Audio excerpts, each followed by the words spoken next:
پاکستان په جوویلینډ نومې خپل پاکستاني فلم باندې په عمل کې بندیز لګولې دی. دا لومړی پاکستاني فلم دی چې نړیواله جایزه یې ګټلې ده. په فلم نیوکې شوي دي چې ځینې مواد یې ډېر د اعتراض وړ دي. یاد فلم چې د یو واده شوي سړي د کردار نه چاپېره چورلي دغه سړی په سټیج ډانس یا نڅه کوي او د نرښځي سره په مینه کې ښکل کېږي. ټاکل شوي وه چې دا فلم به په 18 نومبر د پاکستان په سینماګانو نندارې ته وړاندې کېدو.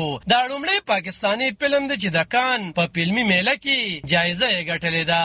یاد فلم ته حکومتي سنسر بورډ د اګست په میاشت کې په سینماګانو د چلولو اجازه ورکړې وه، خو د اطلاعاتو وزارت ویلي چې د فلم په اړوند ورته شکایتونه شوي چې په فلم کې داسې مواد شامل دي چې زموږ د ټولنیزو اړخونو او اخلاقي اقدارو سره سمون نه خوري. فلم جوړونکي صایم صادق دغه پریکړه غندلې او غیر آئیني او غیر قانوني یې ورته ویلي دي. هغه ویلي چې دغه ناانصافۍ په ضد به غږ پورته کوي. د جماعت اسلامي ګوند سره تعلق لرونکي سینیټر مشتاق احمد خان په فلم اعتراض کړی او د پاکستاني ټولنې د اقدارو مخالفه یې ورته ویلي وو. نوموړي په ټویټر دغه فلم د بندیز غوښتنه کړې او ویلي وو چې هغه د پی ډي ایم د حکومتي غندنه کوي چې خوم جنس پرستۍ ته وده ورکوونکي ته فرانسي واډ ګټونکي فلم ته په پاکستان کې نندارې ته د وړاندې کېدو اجازه ورکړې ده. هغه ویلي چې د دې فلم د ودرولو په لړ کې به ولس خبروي او جایزه قانوني لارې به کاروي. صایم صادق په حکومت نیوکې کړي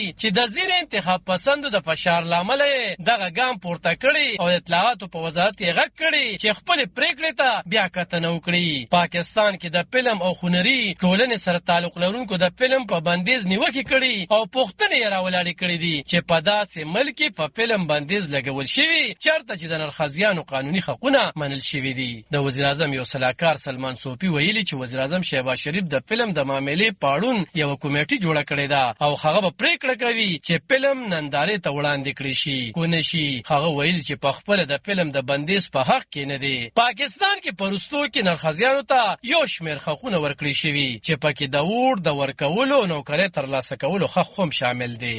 علب خان شیرپو دلبر نیوز 400 پاکستان.